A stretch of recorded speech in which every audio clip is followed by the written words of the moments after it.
गांव के किनारे एक छोटा सा घर था। मिट्टी की दीवारें, टीन की छत और आंगन में नीम का पेड़। उसी घर में रहती थी अम्मा। सब उसे अम्मा जान कहते थे। उसके दो बेटे थे, आरिफ और रहील। आरिफ बड़ा था, समझदार, मेहनती और मां की उम्मीदों का सहारा। वहीं दूसरी ओर रहील छोटा था, शरारती, चंचल और थोड़ा बेपरवाह। पर दोनों ही मां की आंखों के तारे थे। दोनों एक ही स्कूल में पढ़ते, एक साथ जाते, एक ही बस्ता साझा करते। दोनों के सपने भी लगभग एक जैसे थे, बड़ा आदमी बनना और अम्मा को खुश रखना। अम्मा हर रोज उन्हें समझाती, बेटा, इंसान की असली दौलत उसकी नीयत होती है। आरिफ सिर हिलाकर कहता, हाँ अम्मा, मैं बड़ा होकर पुलिस अफसर बनूंगा। रहील मुस्कुराकर बोलता, और मैं बड़ा होकर तुम्हारे लिए बड़ी कार लाऊंगा अम्मा। अम्मा दोनों की बातें सुनकर दुआ करती, मेरे दोनों बच्चे दुनिया में नाम कमाएं। समय बीतता गया। आरिफ ने मेहनत जारी रखी। वह पढ़ाई में हमेशा आगे रहता। कॉलेज पहुंचते ही उसने सिविल सर्विस की तैयारी शुरू कर दी। दूसरी तरफ रहील की संगत धीरे धीरे बदलने लगी। गांव और शहर के कुछ बिगड़े हुए लड़के रात में बाइक रेस लगाते, जुआ खेलते, शराब पीते। रहील को यह सब मजेदार लगने लगा। उसे लगा कि जिंदगी का असली मजा तो इसी में है। अम्मा को धीरे धीरे एहसास होने लगा कि उसका छोटा बेटा राह से भटक रहा है, लेकिन मां का दिल उसे डांटने नहीं देता था। वह बस अल्लाह से दुआ करती, हे खुदा, मेरे दोनों बेटों को नेक राह दिखा। समय का पहिया घूमता गया। कुछ साल बाद आरिफ ने परीक्षा पास की और दिल्ली पुलिस का एसपी बन गया। पूरे मोहल्ले में मिठाई बांटी गई। हर कोई कहता, वाह अम्मा, क्या बेटे को पाला है आपने। अम्मा की आंखों में खुशी के आंसू थे, पर वहीं उनके दिल के किसी कोने में एक दर्द भी था। रहील कहाँ है? क्योंकि रहील अब बहुत दूर निकल चुका था। उसने गलत लोगों के साथ काम करना शुरू कर दिया था। छोटे मोटे चोरी के कामों से लेकर हथियारों की डीलिंग तक। पैसे की चमक ने उसकी आंखों पर पर्दा डाल दिया था। आरिफ जब भी घर आता, भाई से मिलने की कोशिश करता। वह कहता, रहील, अब बहुत हो गया, माँ तेरे लिए रोती है, ये रास्ता छोड़ दे। रहील हंसकर कहता, भाई तू अपनी वर्दी में अच्छा लगता है, पर मेरी दुनिया अलग है। अम्मा के दिल में एक अजीब डर बैठ गया था। एक बेटा कानून का रक्षक था और दूसरा कानून तोड़ने वाला।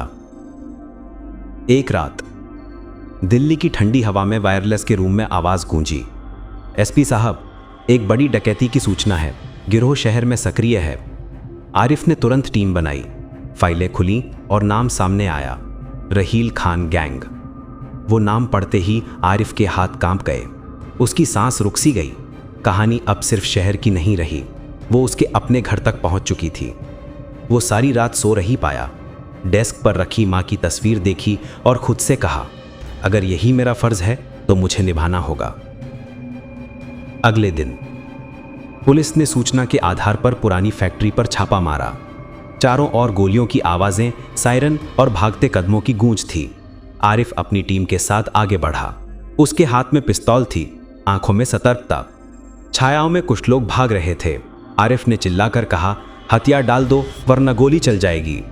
एक आदमी मुड़ा, चेहरा धूल से भरा था, पर वो आंखें पहचान में आ गईं। वो रहील था। दोनों की नजरें मिलीं।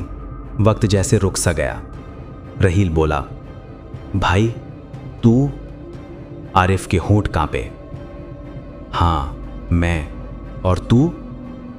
सन्नाटा छा गया। टीम करीब आ रही थी।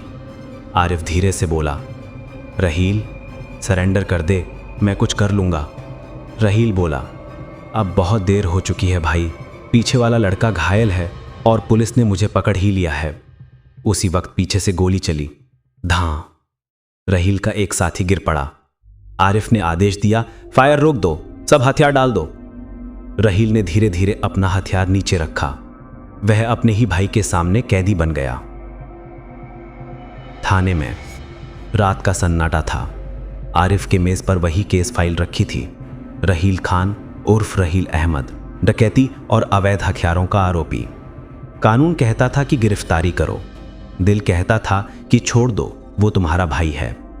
आरिफ उठा और सेल के पास पहुंचा। अंदर रहील बैठा था, सिर झुका हुआ।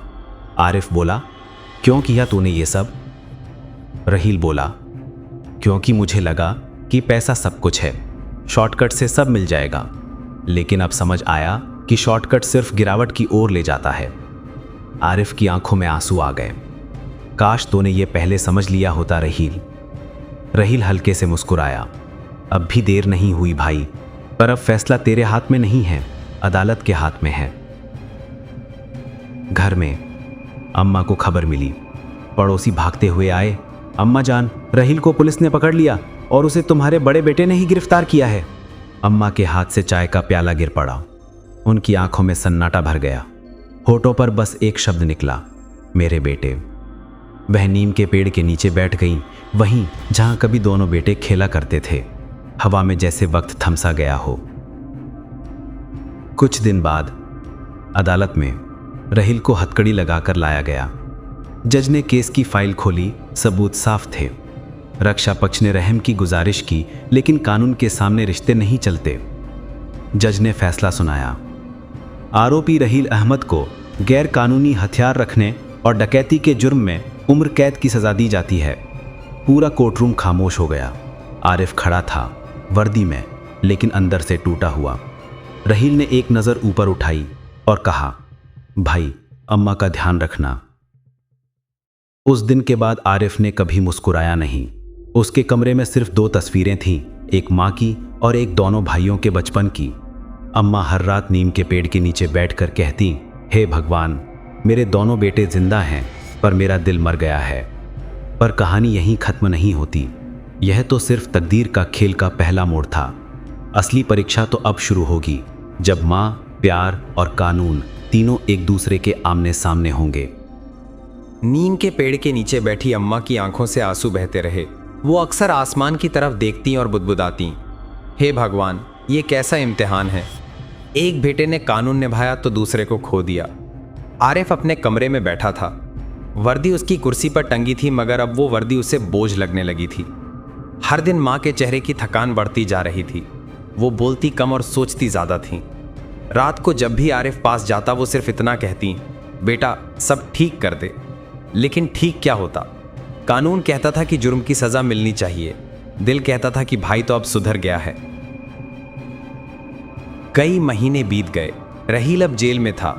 वो हर दिन डायरी लिखता। उसकी जिंदगी में अब एक सन्नाटा था, लेकिन उस सन्नाटे में पछतावे की आवाज़ें गूंजती थी। आज फिर भाई का चेहरा याद आया। उसने डायरी में लिखा। उसकी आंखों में दर्द था, पर कोई गुस्सा नहीं। शायद यही फर्ज का रंग होता है, सख्त बाहर से मगर भीतर से जलता हुआ। जेल के अधिकारी कहते थे कि रहील अब बदल चुका है। वो बाकी कैदियों को किताबें पढ़ने को कहता, झगड़े छुड़ाता और अपने कर्मों पर अफसोस जताता। एक दिन जेल के सुपरिटेंडेंट ने आरिफ को बुलाया। साहब, आपका भाई अब पहले जैसा नहीं रहा। वो सुधार कार्यक्रम में मदद कर रहा है।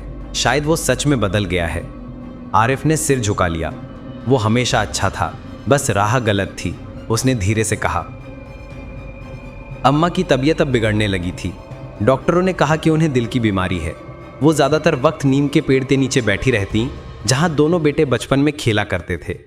एक दिन उन्होंने आरिफ से कहा, बेटा, एक आखिरी ख्वाहिश है मेरी। एक बार दोनों बेटों को एक साथ देखना चाहती हूँ। आरिफ ने अम्मा का हाथ पकड़ा। अम्मा, ये कैसे होगा? कानून की इजाज़त ले ले बेटा, तेरे पास तो ताकत है ना। वो बात सीधी थी, पर आरिफ के लिए बहुत भारी। कानून में भावनाओं की जगह नहीं होती, लेकिन उस रात वो सो नहीं सका। हर तरफ बस अम्मा की खामोश आवाज़ गूंज रही थी, एक बार दोनों को साथ देख लूं। कुछ दिन बाद आरिफ ने जेल अधीक्षक से मुलाकात की। उसने विनती की, मेरी माँ बीमार है, बस एक दिन के लिए मैं अपने भाई को घर ले जाना चाहता हूँ। लंबी प्रक्रिया के बाद अनुमति मिल गई, सिर्फ 24 घंटे के लिए, पुलिस की निगरानी में। उस दिन पहली बार कई महीनों बाद रहील जेल से बाहर आया। उसने साधारण कपड़े पहने थे, चेहरा दुबला हो गया था, लेकिन उसकी आंखों में एक सुकून था, शायद पछतावे का सुकून। जब गाड़ी घर पहुंची, अम्मा दरवाजे पर खड़ी थीं। उनकी आंखों से आंसू बह निकले। रहील, मेरे बच्चे। रहील उनके कदमों में गिर गया। अम्मा, माफ कर दो, मैंने आपको बहुत रुलाया। अम्मा ने उसके सिर पर हाथ रखा। अब सब ठीक हो गया बेटा। उस पल आरिफ भी वहीं खड़ा था, चुपचाप। उसने पहली बार महसूस किया कि कुछ फैसले कानून नहीं, दिल से भी लिए जाते हैं। तीनों ने साथ में खाना खाया, नीम के पेड़ के नीचे बैठकर बचपन की बातें की। माँ की मुस्कान वापस आ गई थी। रात में अम्मा ने दोनों बेटों को अपने पास बुलाया। देखो बेटा, खून के रिश्ते कभी नहीं मिटते, एक ने कानून निभाया, एक ने गलती की, लेकिन असल जीत इंसानियत की होती है। तुम दोनों मेरे लिए एक जैसे हो। रहील बोला, अम्मा, मैं चाहता हूं कि अब अपनी जिंदगी सुधार कार्यक्रम में लगाऊं। जेल में जो बच्चे गलत राह पर हैं उन्हें समझाऊंगा। आरिफ ने उसका हाथ थामा। यही सजा नहीं, यही तेरा प्रायश्चित होगा। अगले दिन सुबह सूरज की हल्की किरणें आंगन में गिर रही थी। नीम का पेड़ हिल रहा था जैसे दुआ दे रहा हो। रहील ने जेल लौटने की तैयारी की। अम्मा ने उसे गले लगाया। बेटा, अब तू कैदी नहीं है, तू मेरी उम्मीद है। रहील मुस्कुराया। अम्मा, अब मुझे डर नहीं लगता, अब मैं सच में आजाद हूं, भीतर से। वो गाड़ी में बैठा। आरिफ ने गाड़ी चलाई। रास्ते में दोनों भाई चुप थे, लेकिन उस चुप्पी में सैकड़ों बातें थीं। रहील बोला, भाई, जब तूने मुझे पकड़ा था तब गुस्सा था तुझ पर अब समझता हूं तूने मेरा नहीं, मेरे गुनाहों का अंत किया था। आरिफ ने स्टीयरिंग कस के पकड़ी। मैंने भी उस दिन खुद को सजा दी थी। दोनों की आंखें नम थी पर दिल हल्का हो गया था। कुछ महीने बाद अम्मा नहीं रहीं। उनका देहांत नीम के पेड़ के नीचे ही हुआ, उसी जगह पर जहां वो अक्सर प्रार्थना किया करती थी। उनके जाने के बाद नीम के पेड़ के नीचे एक पत्थर रखा गया जिस पर लिखा था, मां, जिसने दोनों बेटों को इंसान बनाया। रहील अब जेल के भीतर सुधार अधिकारी की तरह काम करता था। उसने कई अपराधियों की जिंदगी बदली। लोग कहते थे कि वो जो पहले डाकू था अब लोगों का मार्गदर्शक है। आरिफ अक्सर जेल जाता, चुपचाप दीवार के पास खड़ा होकर भाई को बच्चों को सिखाते हुए देखता। कभी उसकी आंखें भीग जाती। एक दिन रहील ने देखा कि आरिफ आया है। वो मुस्कुराया। भाई, माँ ऊपर से देख रही होगी, अब दोनों बेटे एक ही रास्ते पर हैं। आरिफ ने बोला, हाँ, अब हम दोनों कानून के नहीं, इंसानियत के सिपाही हैं। दोनों ने नीम के पेड़ की तरफ देखा। उसकी शाखाएं हिल रही थीं, जैसे कह रही हों, तकदीर का खेल खत्म नहीं हुआ, उसने बस इंसान को जीतना सिखा दिया। तकदीर का खेल एक कहानी है, माँ की दुआ, दो बेटों की राह और उस फर्ज की जो दिल से बड़ा नहीं हो सकता।